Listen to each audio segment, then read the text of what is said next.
Queremos poner al alcance de tu mano una valiosa información acerca de el texto sagrado. Acércate para que conozcas cómo se conformó el más maravilloso de todos los libros a través del tiempo.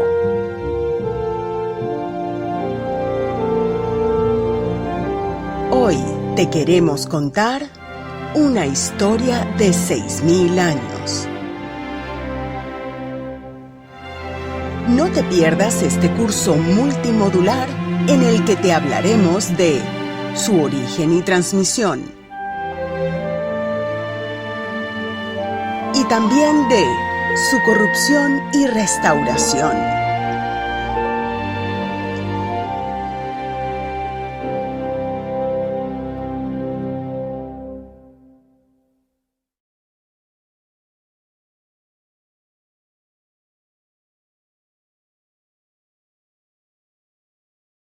Buenos días, queridos hermanos. Un honor nuevamente estar esta semana con todos ustedes. Veremos hoy la segunda parte de nuestro módulo número 6. Bueno, estábamos aquí hablando y llegamos a nuestro punto de restauración, la restauración textual. Después de esa transmisión de tantos siglos, que vino acompañada de una corrupción, de una alteración textual voluntaria e involuntaria, gracias al Señor que tiene todo controlado y que está trabajando en la restauración de todas las cosas. Pues también le tocó el turno a su palabra. De manera que estuvimos viendo la semana pasada algo sobre crítica textual, y esta semana pues vamos a ver un poco cómo fue esa reconstrucción para el nuevo pacto. Este es un largo recorrido que podemos dividirlo en dos partes. Un periodo que podemos llamar precrítico, donde las voces que querían pues hacer las comparaciones con el Textus Receptus, que era lo que estaba de moda, y la base textual de todas las versiones vernáculas, pues empezaron a aparecer esos nuevos documentos, uno aquí, uno allá, un papiro acá, y entonces los que sabían griego empezaron a comparar ese Textus Receptus con esos documentos griegos que empezaron a aparecer, y empezaron a levantarse esas voces, pero muy tenues, de manera que el periodo precrítico, que fue desde más o menos 1665 a 1812, estuvo acompañada pues de las voces de personajes como, entre otros, porque hay muchos más, pero los más resaltantes fueron Walton, Fell, Mill, Wells, Bentley, Mace, que hizo publicó este Nuevo Testamento griego, Bengel, y todos estos que ustedes ven aquí en esta lámina. Hemos conseguido algunas fotografías de ellos, algunas pinturas, y bueno, tenían cara de haberse quemado las pestañas, ¿no? Leyendo los textos. Sin embargo, el Nuevo Testamento, el Textus Receptus, siguió siendo impreso edición tras edición, año tras año, y estas voces quedaron pues en la oscuridad. Aquí están nuestras traducciones, todas dependiendo del Nuevo Testamento griego de Erasmo, pero llegó el tiempo en que ya habían más manuscritos y más personas pues envalentonadas, porque el trabajo de estos críticos fue en escalera. Es como una carrera donde lo que hizo el primero, el segundo lo utilizó, para seguir la investigación. Y así, cada uno aportó algo a esta depuración, a esta investigación del Nuevo Testamento, por esa recuperación, por tratar de descubrir cuál era el texto más cercano al original. Y esto se lograba por la comparación de las copias. Entonces, desde 1831 hasta el presente, porque siguen apareciendo nuevos documentos en las bibliotecas, aparecen en las colecciones privadas, en cualquier lado, hasta en el basurero.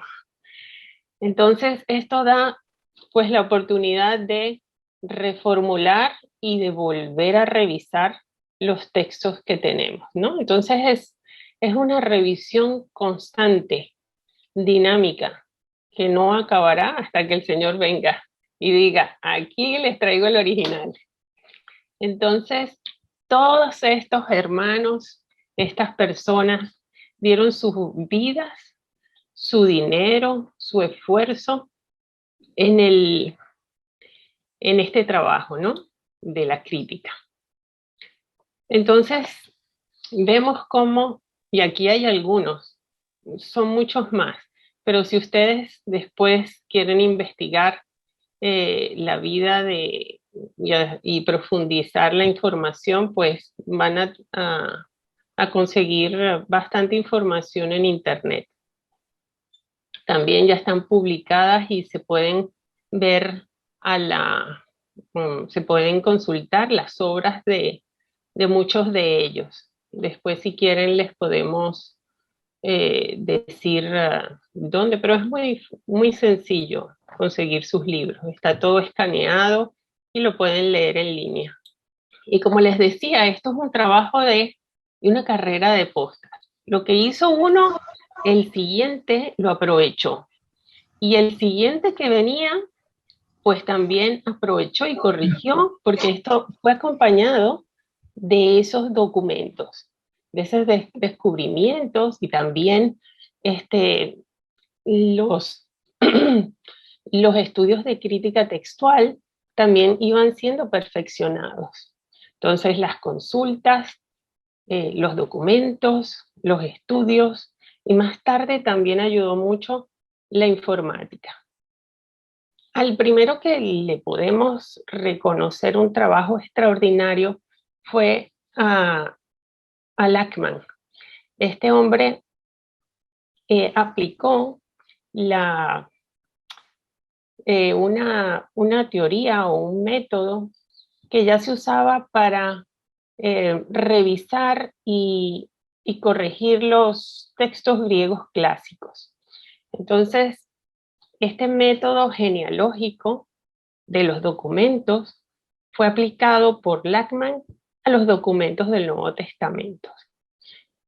Entonces aquí hemos puesto como un árbol porque funciona como un árbol genealógico de nuestra familia. Tenemos pues un progenitor que tiene 2 hijos y esos pues tienen a su vez hijos y entonces vienen a ser los nietos del primero, ¿verdad? Entonces este Lachmann pudo empezar a hacer las comparaciones de los documentos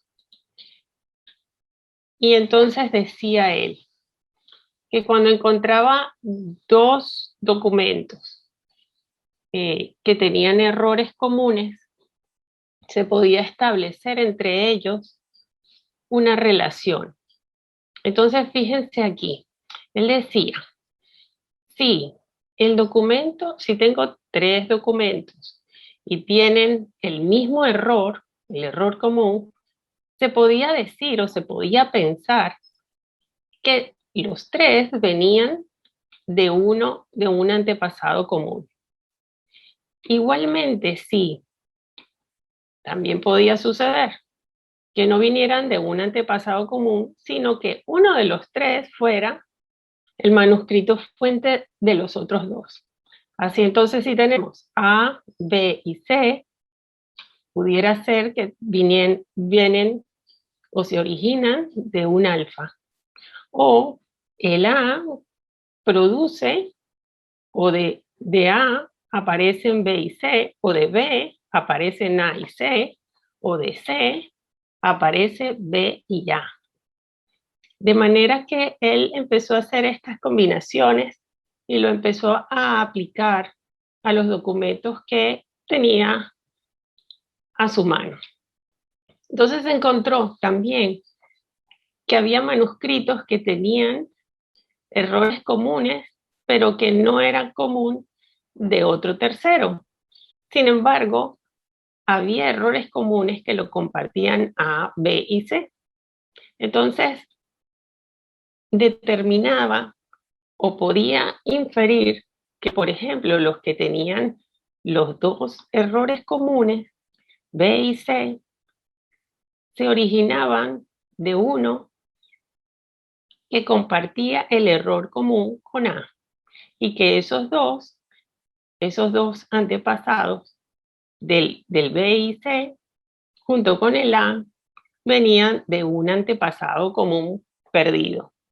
De manera que empezó como a establecer esas relaciones y le sirvió mucho para formar lo que hoy conocemos como familias textuales que vimos en la clase de transmisión. Más tarde llegó Konstantin Tischendorf. Este joven viajó extensamente buscando desesperadamente manuscritos. Buscó y buscó y buscó y los consiguió. Este fue el descubridor del códice sinaítico. Ustedes tienen la historia ahí en el material que le pasamos. Escribió más de 150 libros, la mayoría sobre crítica textual. Hizo 8 ediciones del Nuevo Testamento griego. Escribió y transcribió los manuscritos que encontraba. Tenía 2 amigos, uno era farmacéutico y el otro era bibliotecario, y los ayudaban en las tareas de, por ejemplo, tratar de aclarar la tinta de este documento que ustedes ven en sus dispositivos, que es el códice Ephraemi Rescriptus. El farmacéutico ayudó a aclarar la tinta que tiene la más nueva para dejar ver las letras con el que había sido escrito el texto del Nuevo Testamento. Si se fijan aquí, podrán ver en letras azules más claritas, letras mayúsculas o unciales griegas. Entonces, este hombre viajó y le escribió a su novia y le decía: estoy comprometido a conseguir los documentos para que hablen de la restauración del Nuevo Testamento. Así que el aporte de Tischendorf fue importante para la crítica textual. Cuando consiguió este códice, esa noche que tuvo en sus manos el libro, no durmió revisando los pasajes de aquí y de allá para su comparación con los otros manuscritos. También tuvo contacto, pero muy poquito, con el Códice Vaticano. Lo vio en 2 oportunidades, en 1842 y 1866.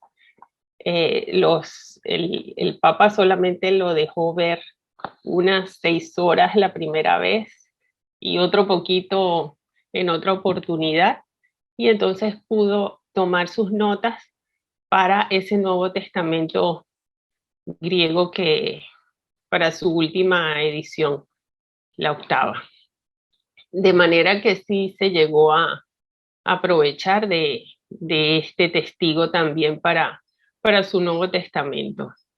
Los otros que también aportaron muchísimo al, al estudio y a la crítica textual del nuevo pacto fue Westcott y Hort. Ellos perfeccionaron el método en el que había trabajado Lackman. Entonces, pusieron como unas reglas, ¿no?, más definidas de las evidencias internas de lectura, de las probabilidades intrínsecas, de los grupos de evidencias internas y de las genealógicas. Aquí en la imagen tienen el Nuevo Testamento que ellos publicaron después de 28 años de trabajo. Fíjense que es un texto griego que no presenta un aparato textual. Ellos no se pusieron como que a buscar manuscritos, sino que trabajaron con los ya conocidos. Sin embargo, al final en su introducción del Nuevo Testamento, aquí tienen el link. Ellos tienen una sección de análisis de algunos pasajes puntuales, donde analizan palabras por palabras y entonces hacen la evaluación de acuerdo a los textos que tenían a la mano. Una de las cosas entonces que mejoraron fue esto de el método genealógico, ¿no? Estuvimos hablando la semana pasada sobre él y sobre su importancia, porque es lógico pensar que si tenemos una copia de una copia o de un original, estará mejor conservada y será más veraz siempre y cuando que el copista haya tenido todas los cuidados necesarios. Será una copia mucho más fidedigna de ese original que una copia que haya tenido por delante una, dos o tres o cuatro, 100 copias. Aquí, por ejemplo, tenemos los documentos del siglo segundo. Vamos a suponer que aquí arrancamos con el original. Y entonces se copiaron esas copias y el original se perdió, las copias hicieron su función, llegaron a los destinatarios, se volvieron a hacer otras copias de la tercera generación y así por el estilo. Pero en el camino entonces ya hay, fíjense ustedes, pues pequeños errores, las confusiones de letras, de palabras, el salto de líneas, todo lo que vimos en el trabajo que representaba la escritura, ¿no? Entonces el error se viene como que a multiplicar porque funciona como una copia más, que de esa se van a hacer otras copias. Y así entonces, fíjense aquí como ya en el siglo IV, el error ya estaba, en vez de uno, pues ya estaba multiplicado por dos. Y así se siguió. Y de cada copia, pues se sacaban 2 o 3, 4, 100, 1000. De manera que el error tiende a ir en aumento, nunca en disminución. Entonces, el aporte de Westcott y Hort solamente, y es muy lógico, dice, un documento que esté más cercano al original tiene menos probabilidades de contener un error. En cambio, uno que está más alejado, pues tendrá más probabilidades de tener errores. Entonces, esto es importante tenerlo en cuenta a la hora de elegir una variante textual. Entonces, es así como llegaron a ocurrir estas omisiones en Juan, en Mateo, en Marcos, en Lucas o las adiciones que ustedes ven ahí en pantalla, ¿no? Entonces, eh, también las mezclas de texto, las fusiones, los aumentos, los expletivos, el enriquecimiento, las adaptaciones a los textos en los diferentes sitios geográficos para que la gente pudiera entender en palabras comunes de ese lugar. De manera que entonces hoy tenemos esa gran masa de documentos con todas una serie de lecturas que son diferentes unas y en otras. Entonces hay que aplicar como varias, varias reglas, no solamente una, para poder llegar a una lectura que se pueda considerar cerca del original. Luego, en el tiempo vino nuestro hermano Weiss. Él, él era un muy buen teólogo, pero él hizo su trabajo como diciendo, yo voy a hacer mi revisión de los textos sin, sin saber aquí de copias, ni de genealogías, ni nada de eso. Yo voy por la teología que está en la palabra, voy a ver a dónde llego.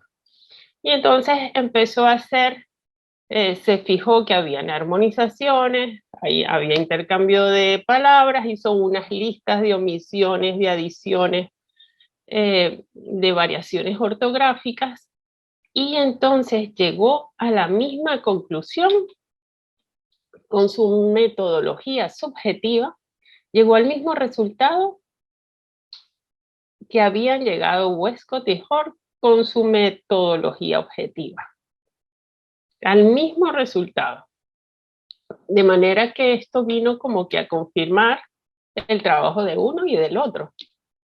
Más adelante y en los sucesivos años aparecieron unos documentos importantes, que fueron los papiros, muchos más antiguos de los que tenían todos los que hemos ido nombrando hasta hace poco. Entonces, Souter, von Soden, Merck, Bober, Nestle, Tasker, Leck, Alan, los más contemporáneos, aprovecharon toda esta información, que son papiros del siglo II, del siglo III, que entonces vinieron como que a apoyar las lecturas, ciertas lecturas de los unciales, de los códices.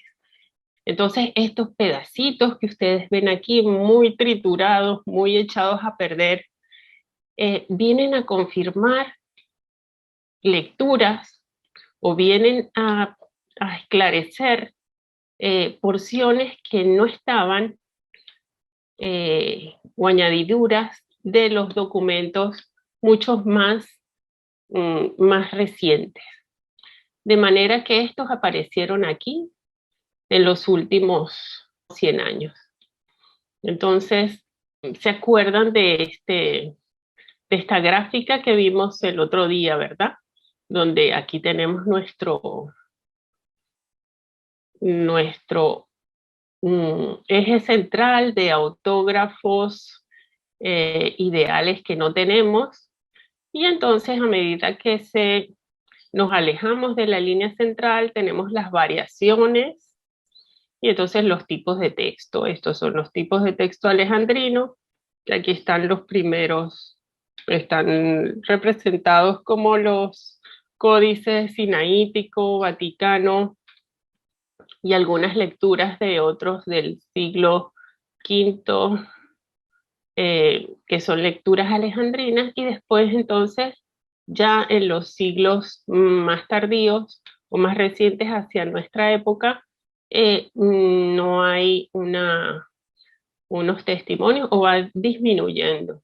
Sin embargo, entonces van apareciendo la masa de textos bizantinos más mezclados, con más errores, más lecturas divergentes, hasta llegar pues hasta la imprenta, ¿no?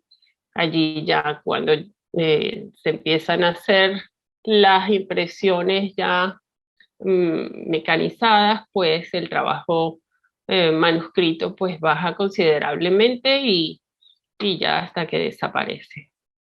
Entonces, toda esta información de estos papiros tan, tan antiguos permitieron retrotraer el texto del Nuevo Testamento a un arquetipo del 125 después de Cristo. Entonces, en el 1966, 5 sociedades bíblicas se unieron para trabajar toda esa masa de testigos y analizarlos uno por uno, hacer una base de datos, compararlos y produjeron el Nuevo Testamento griego, crítico, donde ellos se presenta un texto y abajo a pie de página todas las variaciones con todos los manuscritos que los contienen. Entonces, para esta edición, entonces, se tomó de base el trabajo de Westcott de Ford, pero que acuérdense que ellos venían recogiendo todo el trabajo de todos esos críticos, de manera que junto con la paleografía, los hallazgos arqueológicos más recientes de esos papiros y con los estudios de crítica textual ayudados con la informática, se pudo crear este Nuevo Testamento que hoy podemos consultar.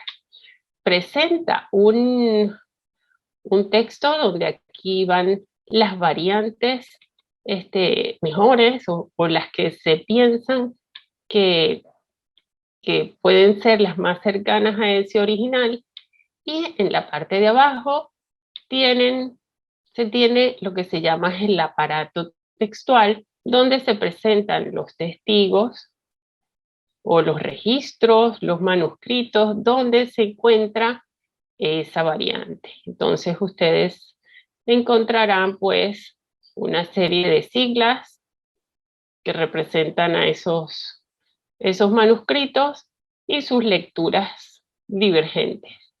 Aquí tenemos una, aquí tenemos otra, y los documentos. También están citados los padres de la iglesia, los griegos y los latinos, donde se encuentran esas lecturas. Hay que recordar que los padres de la iglesia, pues no, a veces no citaban textualmente los versículos, y entonces eso pues a veces trae dificultad para colocarlos a ellos aquí en el aparato textual. Entonces, cuando no se está seguro de que lo que están haciendo es una paráfrasis, entonces, cuando hacen la paráfrasis no se incluye aquí. Cuando citan como algún manuscrito griego, entonces sí ya aparecen aquí. ¿Qué es lo que tenemos hoy día? Pues tenemos varias cosas. Tenemos un Nuevo Testamento crítico, donde hay dos presentaciones de ese texto, del Greek New Testament en su quinta edición, que es una edición preparada para traductores y profesores para dar clase, donde el aparato textual es muy, muy básico, y después tenemos el Nuevo Testamento Grace en su 28ª edición ya, con un aparato crítico pues mucho más amplio. Ese Nuevo Testamento crítico toma en cuenta todos los documentos. Entonces, escoge según la metodología, las probabilidades internas, las probabilidades externas, las evidencias externas y las evidencias internas, la mejor variante para colocarla en el texto, y remite al aparato crítico las demás lecturas. Pero también tenemos, si nos encontramos, que todavía este Textus Receptus se sigue imprimiendo, y se sigue imprimiendo no solamente en las traducciones que al inglés o al castellano, en la Reina Valera, en portugués, en francés, en italiano, sino que también se siguen imprimiendo el texto en griego. Entonces aquí tenemos eh, el de Erasmo, pues sufrió una serie de variantes que fueron cambiando en sus diferentes ediciones y publicaciones mínimamente, pero que han llegado hasta nuestros días. Por ejemplo, el Nuevo Testamento griego que imprimió Estefanos en 1550, y también el de Scrivener en 1894, que es la base de la King James, todavía se sigue imprimiendo.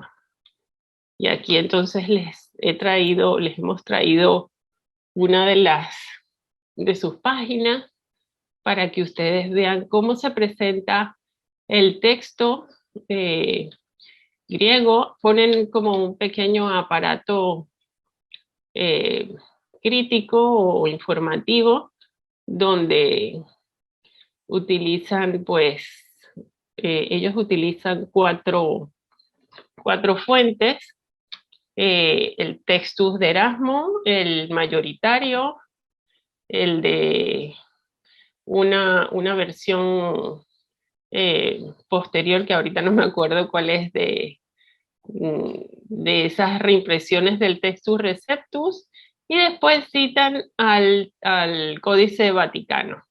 Aquí, por ejemplo, hemos puesto el Evangelio de Juan, el capítulo 7 y 8, que es espurio, que es la perícope adúltera.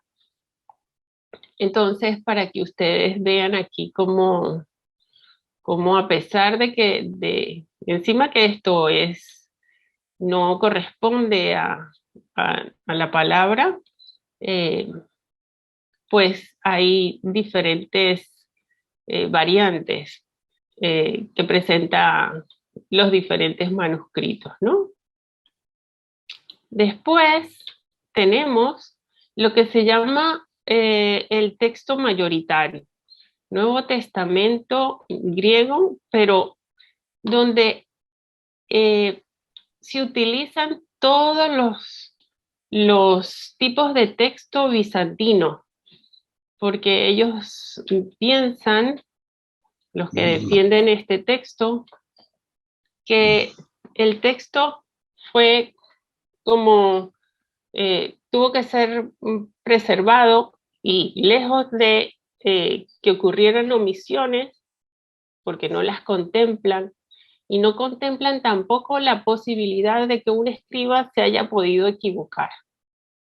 Entonces, ellos descartan todos los manuscritos de tipo de texto alejandrino y se quedan con la masa documentaria que empieza a aparecer a partir del siglo V, y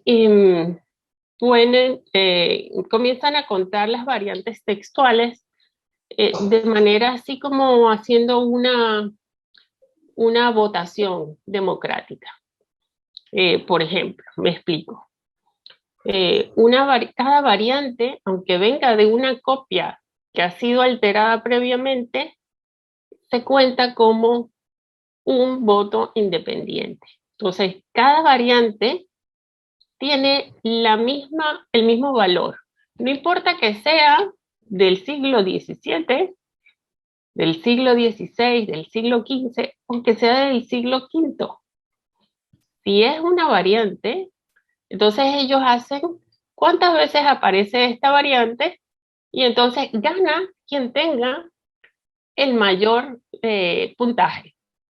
De manera entonces que, sacando esas cuentas, las variantes que ganan, pues Ya vieron ustedes cómo empieza un documento y cuántos salen de ellos, de esa primera copia, de ese original. Entonces, si se hacen los errores, pues por supuesto que irá en aumento. Entonces, estas consideraciones de este texto mayoritario, pues conservan las lecturas de fusión de textos, de armonizaciones, pues, de textos que tienden más a ser ampliados y nos encontramos entonces con publicaciones y con traducciones que utilizan eh, este tipo de base textual. Aquí tenemos el mismo pasaje de, de Juan, de la pericope adúltera. Y entonces fíjense ustedes cómo tienen tantos problemas porque hay muchas variantes. No es que ellos se queden con una sola lectura, porque hay una sola lectura, no. Tienen también que hacer decisiones y tienen que tomar de entre tantas de entre muchas, tienen que tomar una.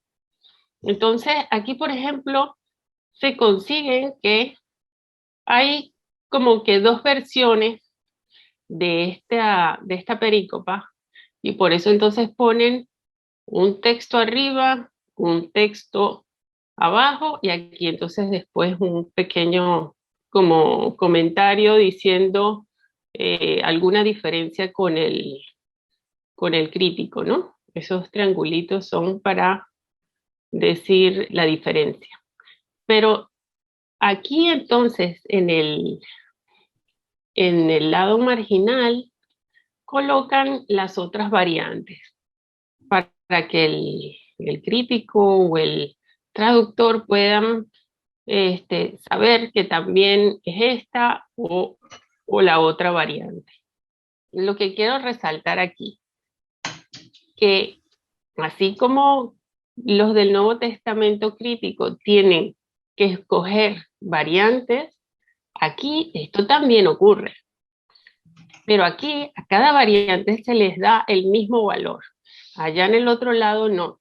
Cuando se sabe que un error viene de una copia mucho más antigua, no se sigue contando ese como una variante más, sino que ya queda relegada a su manuscrito ancestral.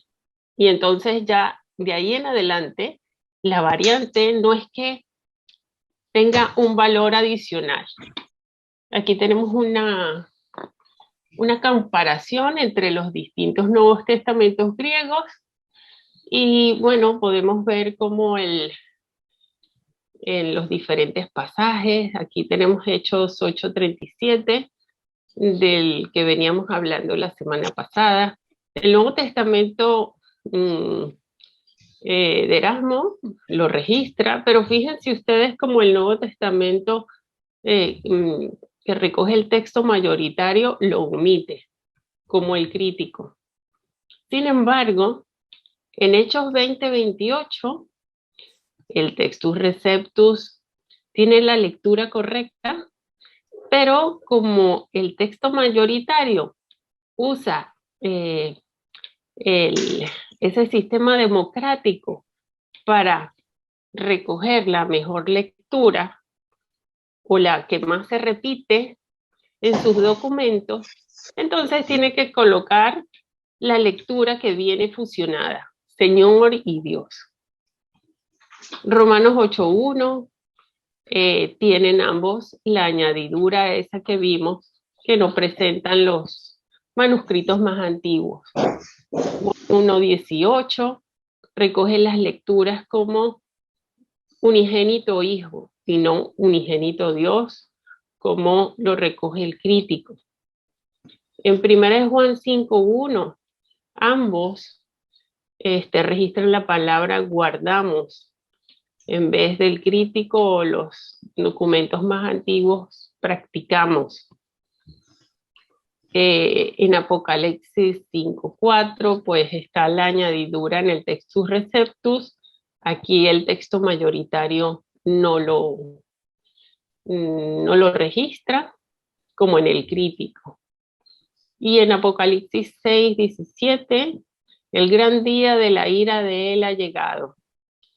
Pero los documentos más antiguos registran el gran día de la ira de ellos ha llegado. Entonces, bueno, aquí esto para ilustrarles las diferencias entre uno y otro.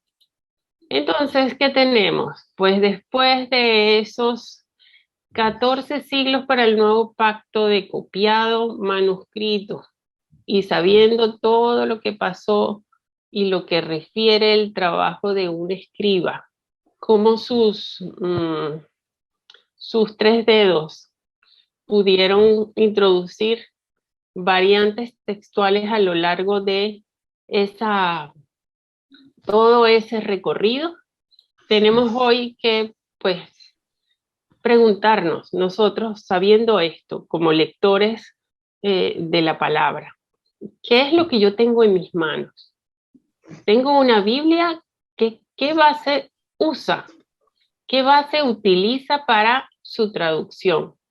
Recoge todos esos 5.900 documentos disponibles, que ese arquetipo, que estos documentos pueden hacer una retrotracción al siglo II, muy cercano a ese original, o me sigo quedando con mi Textus Receptus del siglo XII, solamente con 7 documentos, o con el mayoritario, que también recoge, aunque muchas lecturas toman en cuenta con más manuscritos, pero son tardíos.